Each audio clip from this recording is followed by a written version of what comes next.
Hi, my name is Richard Schweer from the University of Saskatchewan, and I'm a professor of educational technology, and I do teach instructional design in the instructional design stream of our graduate program.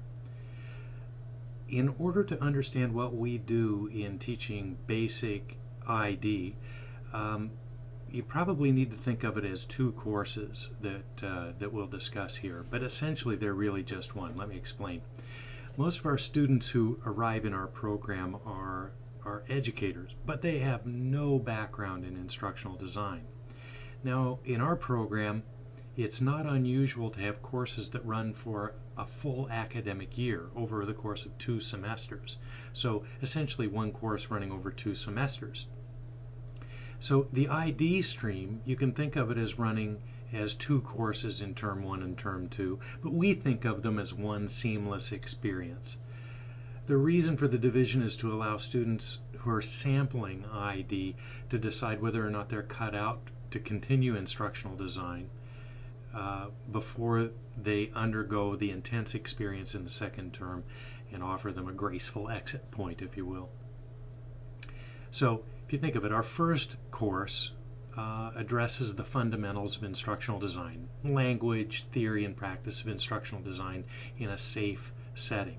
The second course, or the second half of the course, is a service learning course.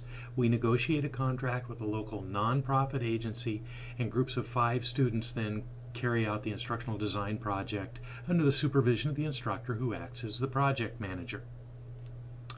Okay, the process we follow. In preparation for the course, this really takes some preparation. It's one of the difficult parts of it, really. But the instructor needs to identify a contract with a nonprofit agency and then negotiate that contract and create an agreement with that organization ahead of time. We have to know what that contract is before we ever start.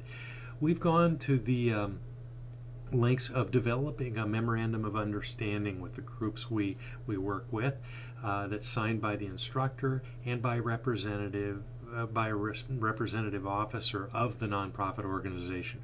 We think that's important, and we even circulate this memorandum of understanding with our students ahead of time so they can see what's going on behind the scenes before they ever join the class. In one case, we even had them meet to negotiate the terms of the memorandum of understanding before the class ever began. So it was one of those places where we jumped out of the time constraints that the registrar imposes on us at the university, and probably your university, and had our students meeting before the class even ever officially began. That worked rather well, by the way. That's something I would try to do every time if I could. The Memorandum of Understanding is used to obviously articulate the terms of the agreement between the client and the instructional design team, and also provide a clear understanding of what is expected of both groups. Okay. In teams of 4 or 5, then, as I mentioned, our students are charged with the responsibility of completing that contract with the local agency. We're unforgiving about that. Once we set this in motion, any of our students who register for this class understand that it's their responsibility to see this through and deliver, regardless of any pain that involves, and with the realization that there may be some. It means that there may be some unusual and unfortunate expectations in some cases, some demands placed on them that may feel unreasonable at times. But the idea is you sign on, you deliver. There's no forgiveness about that. It's an absolute contract that we have with our students when they begin, and they understand that very clearly. They do a number of things along the way.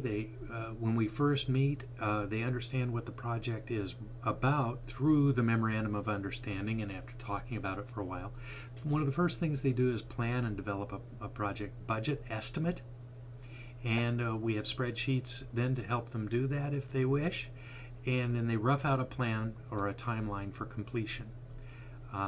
Then we meet with the client. The entire team meets with the client. We spend some time talking about the nature of the project. We set an agenda, a business agenda, just like we would for any other meeting that we might have.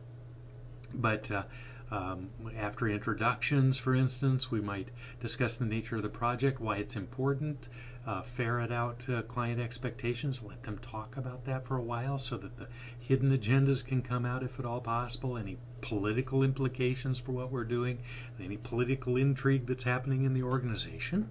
And then we review the points of the Memorandum of Understanding. We note dates and meetings. We go through that deliberately. And then we develop a protocol for approving deliverables so that everybody understands that how deliverables will be rolled out to the client. And then procedures for contact and consultation and any other issues that might come up.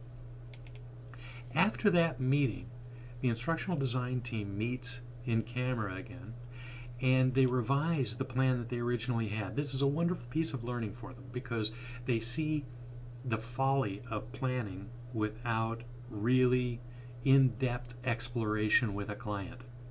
And they see all of the things that they forgot, all of the things that they missed, all of the things that they misinterpreted, all of the assumptions that they had that they brought in to the project that now have to be thrown away or revised.